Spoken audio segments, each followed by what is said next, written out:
әкенің арманы орындалуы, сол баласы әкесінің жұмысын жалғастырса.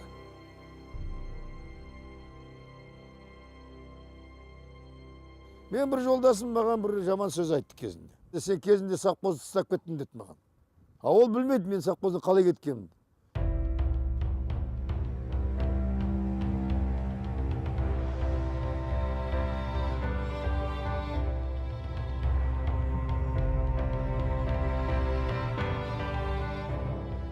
Бір 1987 жылы бір топ Қостанай облысының ол кезде енді директор кезіміз, 4-5 директор совхозы бар, сосын начальник управлениясы бар. Сонымен Германияға бардық. Германияға бару мақсатымыз сол ана жеке меншікті үйрену, сол жеке шаруашылықтарды көру. Сонда жаңағы крестьянское хозяйство қалай істейді? Әйелі компьютерде отырады, баласы тракторда отырады, өзі комбайнда отырады. Бір семья сол жаңағы бір 400-500 гектар жерде сол өндіреді, егін ору. Соны көрдік. Соны енді бізге әрине ерсі болды.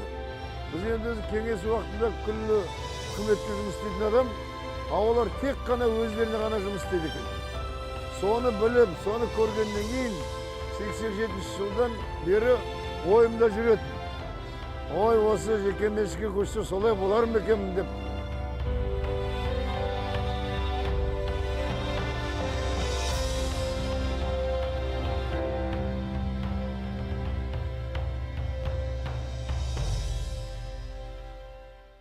Енді өзімнің елім, өзімнің ауылым бәрі ілік жұрағаттар, біреу ағайын, біреу туыс.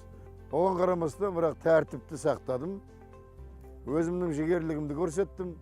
Күні түні тым алмай жұмыс істедім. Неге десең, өз елім болғасын. 28 мың гектар жері болды мен алғанда. Соны 90 мыңға дейін апардым. 4 бригада бар еді, сол 4 бригадында 25 бригадаға бөлдім. Оны неге олай бөлдім? Өйткені ол жұмыс істеу оңай. Қалай болғанда да егін шаруашылығы өнімді көп береді. Одан жаңа пайда көп. Мал шаруашылығынан пайда аз. Сондықтан жаңа полеводствоға көп мән бердім де, сонда жаңағы 25 полеводческий бригадаға жаңа 90 мың гектарды бөліп бердім. Содан жаңағы бір ыңғайлы қабілеті бар бір балалар, жігіттер болады ғой. Мында кел. Сен мына жерге бригадир боласың. Сен мында кел. Бригадир боласың. Сонда бір бригадада 20-25 адам жұмыс істейді. Сол 25 бригадаға көбейтші қанша. Тек қана жаңа полеводствода. Ал сол әрбіреуі әр семьядан. Оларға айттым бұлай дедім. Міне саған 3 мың гектар жер, немесе 4 мың гектар, біреулеріне 5 мың гектар бердім. Осы 5 мың гектарды өндіресің, 10 центнерден алсаң 5 мың тонна. 5 мың тоннаның 2 мың тоннасын маған бересің, совхозға. Қалған 3 мың тоннаны өзің жұмыскерлеріңе бөлесің. Менің механизаторларым байып кетті. Ана 2 мың тонны бидайды алғаным, өйткені мына больницаға керек, мектепке керек, олардың техникаларын жөндеп берем, менде ана цехтар бар ғой.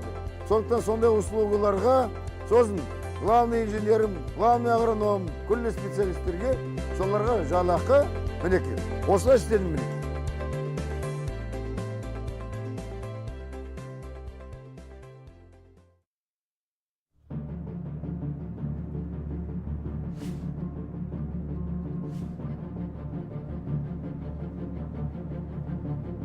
Бұл кезде перестройка болды да, қайта құру болды. Содан жаңағы директорлерді ауыстыра бастады. Аудан айтты, жерді бөліп беріңдер деді. Облыстың экономисттері келіп, жерді бөліп бер, мына күллі имуществоны халыққа бөліп бер деп, отырып алып берем кабинетте. Содан балықты жерді бөліп бердік, жаңа техниканы бөліп бердік. Содан кейін енді мен басқарайын десем, айтты, жоқ, біз өзіміз табамыз басқаратын адам. Сонымен не керек, сол совхоздан кету керек болды. Өйткені олар мені қолдамаған жерде қалай жұмыс істейсің?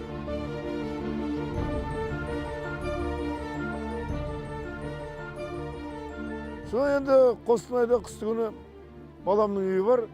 Сол қыстыгүні жатырмын бір күні. Соң телефон сағат осы Қостанай ауданының әкімінің барасың, сол жерде жаңа Воскресеновка дейтін жерге адамдары қолдаса, сен сол жерге барасың деп. Соң келдім, келсем алдын ала айтып қойса керек, менің фамилиямды біледі, атымды біледі. Жоқ, нам Местаев не нужен, алдын ала дайындалған, мені алғысы келмейді. Содан не керек, жаңағы жерде тұрдым да шығып кеттім. Жиналыс жүріп отыр, тұрдым да шығып кеттім. Bir кезде bir adam келіп тұр маған. Сіз жер аласыз ба дейді. Мен үшін ойладым, қандай жер? Ойбай, мен Германияға кетіп баратырмын, менің пайларым бар, соны аласың ба, сатамын деп сөйтеді. Жаңа қаншадан сатасың? 5000 теңгеден. 3000 теңгеден наличка берсем бересің бе? Берем. Bir пайы олардың 20 гектар. Сондықтан жаңағы сол жерден бастап ала бастадым. Крестьянское хозяйство ашқаннан кейін ең бірінші кезде өзі ауырлық болады ғой. Бірақ солағы бұрынғы істеген тәжірибемнің арқасында көбінесе қорыққан жоқ. Өзіме дегенде өгіздей қара күшім пайда болады дегендей.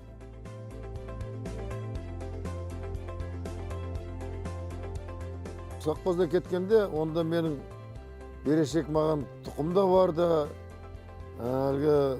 материальный ценность деген олардың бәрін анау жаңа болған директор берген жоқ. Содан бір басқа жігіттерден сұрап алып жүрдім. Анадан бір 5 тонна, анадан бір 4 тонна, солай. Соның күздігіні сол 5-10 тоннасын өзіне бердім.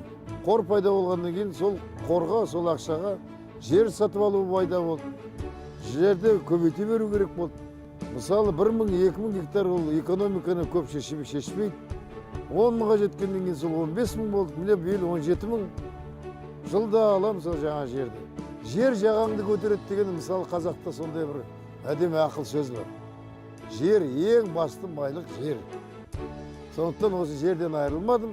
Жерде жылда қоса бердім. Балаларым болса жерге шұғылдандырдым. Қазір 2 балам екеуі де сол жаңа жермен айналысады. Құдайға шүкір соның арқасында міне осы көп дәрежеге жетіп отыр. Бар нәрсені бар деу керек, жоқ болса болар деп мен шешем айтады. Сондықтан осындай мен тәртіпке өзім бағынамын. Өзің алдына мақсат қоймасаң, ой, мынаны мен істей алмаймын, мынаға мен шамам келмейді дедің ба, біткенің сенің. Миың бар ма? Қолыңа қаламсап ал, тетрадты ал, соған жазып есепте. Қазір бағаның бәрі көрініп тұр.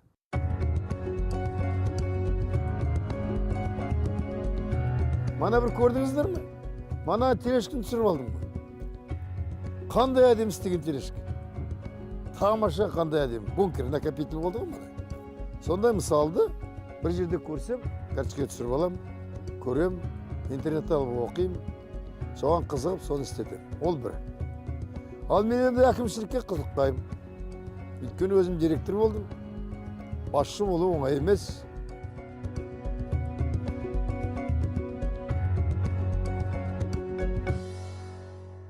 Менің арманым, қазіргі оқып отқан немерелерім, осы менің жұмысымды басқарып жалғастырған балаларыма рахмет.